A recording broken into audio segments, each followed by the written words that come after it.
अस्सलाम वालेकुम। कपड़ों से मुख्तलिफ़ किस्म के दाग दूर करने के टोटके।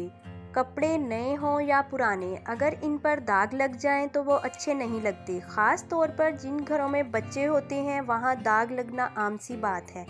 अपने कपड़े हों, बच्चों के या घर में इस्तेमाल होने वाले कोई भी कपड़े अगर दागदार हो जाएं तो ख़ातून खाना की परेशानी में इजाफ़ा हो जाता है।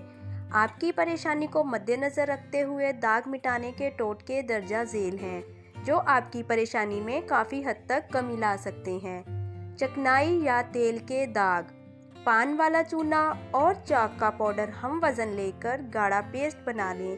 ब्रश की मदद से दाग पर मोटा मोटा लेप कर दें और सूखने पर धो लें, या पाउडर मैदा या आटा डालकर छोड़ दें। थोड़ी देर बाद दूसरा कपड़ा या बटर पेपर ज़रूर रखकर इस्त्री कर लें।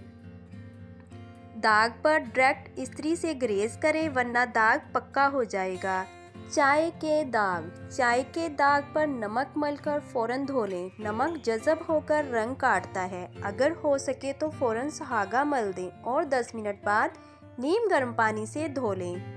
कपड़ों के आम दाग धब्बे, सुहागा बारीक पीसकर वॉशिंग पाउडर में मिलाकर रख लें। आप जब भी कपड़े धोएंगे तो तमाम दाग साफ़ हो जाएंगे, या डायरेक्ट सुहागा मलकर रगड़कर साफ़ कर लें।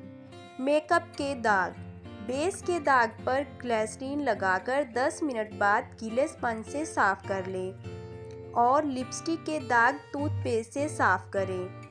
जंग के दाग, दही की छाछ में जंग वाला हिस्सा भिगो दें, इसके बाद धो लें।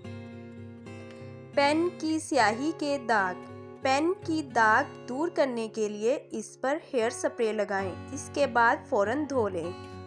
मेहंदी के दाग, खाने वाले चूने का पेस्ट बनाकर मेहंदी के दाग पर लगाएं और जब सूख जाए तो ब्रश से रगड़ कर धो लें, या अगर रंग उड़ने का मसला हो तो नींबू और सिरके में थोड़ा सा पानी मिलाकर धब्बे पर लगाएं और तेज़ धूप में रखिए। धुले कपड़ों पर दाग लगने से बचाने के लिए नीम के पत्ते धोकर खुश्क कर लें, फिर इसमें चंद लौंगे मिलाकर एक कपड़े का पाउच बनाकर इसमें रखें और अलमारी में अपने कपड़ों के दरमियान में रख दें। कपड़ों पर धब्बे नहीं लगेंगे।